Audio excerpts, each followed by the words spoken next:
এই প্যানেলের মাধ্যমে বাংলাদেশ জাতীয়তাবাদী ছাত্রদল কর্তৃক গণতান্ত্রিক প্রক্রিয়ায় যে প্যানেল ঘোষণা করা হয়েছে সেই প্যানেলকে শিক্ষার্থীরা ইতিবাচকভাবে নেবে বলে আমরা আশাবাদ ব্যক্ত করছি। এবং ইতিমধ্যে আমরা যখন ক্যাম্পাস অঙ্গন থেকে এটিএসসি প্রাঙ্গণে এসেছি, শিক্ষার্থীরা কিন্তু আমাদেরকে সমর্থন জানিয়েছে, তাদের ভিতরে আমরা উচ্ছ্বাস দেখতে পেয়েছি।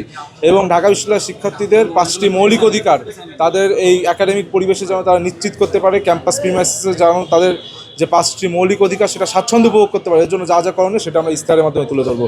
এবং আজকে আমরা কিছুক্ষণের ভিতরে মনোনয়ন ফর্ম জমা দেবো এবং মনোনয়ন ফর্ম জমা দেওয়ার পরবর্তীতে আমরা জুরাইন কবরস্থানে শহীদ আনাসের কবর জিয়ারতের মাধ্যমে বাংলাদেশ জাতীয়তাবাদী ছাত্রদল সমর্থিত এই প্যানেল তাদের কার্যক্রম শুরু করবে।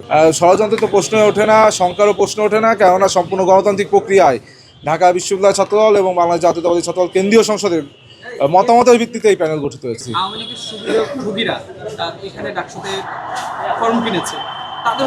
আমরা সেটা প্রতিবাদ পূর্বেও জানিয়েছি, মার্চ ফর জাস্টিস করেছি, আমরা দীর্ঘদিন কিন্তু ক্যাম্পাসে বিক্ষোভ মিছিল করেছি, এমনকি আমরা ভিসি বারবার স্মারকলিপি দিয়েছি। আমরা সেখান থেকে কোনো রকমের কিন্তু যে কার্যক্রম বা কোনো ধরনের যে যথাযথ ব্যবস্থা সেটা নিতে দেখিনি। এটার জন্য আমরা শঙ্কা প্রকাশ করছি এবং আমরা চাই ডাকসু যেমন এক গতিতে চলবে, বিচারহীনতার একটি সংস্কৃতি বিশ্ববিদ্যালয় রয়েছে, এই বিচারিক কার্যক্রম শুরু হওয়া প্রয়োজন। Admission open at Uttara University.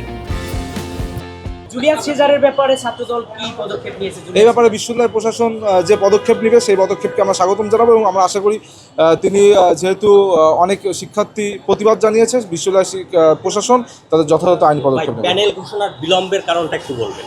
আমি তো বক্তব্যে বলেছি যে 28টি পদ, 450 অধিক যোগ্য ছাত্রনেতা রয়েছে যারা গত 17 বছর নিজের ক্যারিয়ারকে বিসর্জন দিয়ে রাষ্ট্রের স্বার্থকে প্রাধান্য দিয়েছে। সুতরাং এখানে কেউ কারো থেকে কম না, কেউ কারো থেকে পিছিয়ে না, যার জন্য আমাদেরকে বাংলাদেশ জাতীয়তাবাদী ছাত্রদল কেন্দ্রীয় সংসদ কিন্তু গণতান্ত্রিক প্রক্রিয়া ভোটাভুটির মাধ্যমে প্যানেল ঘোষণা করেছে।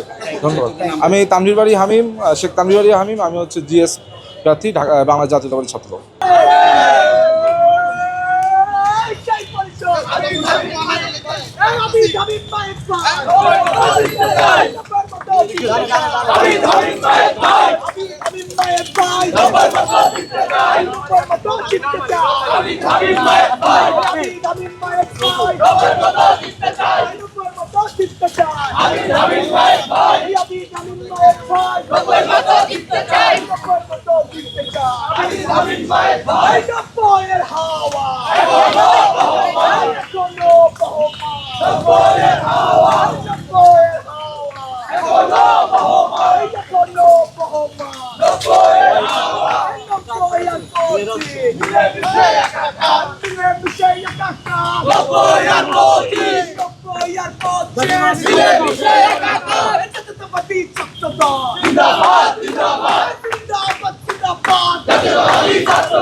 সবার সেরা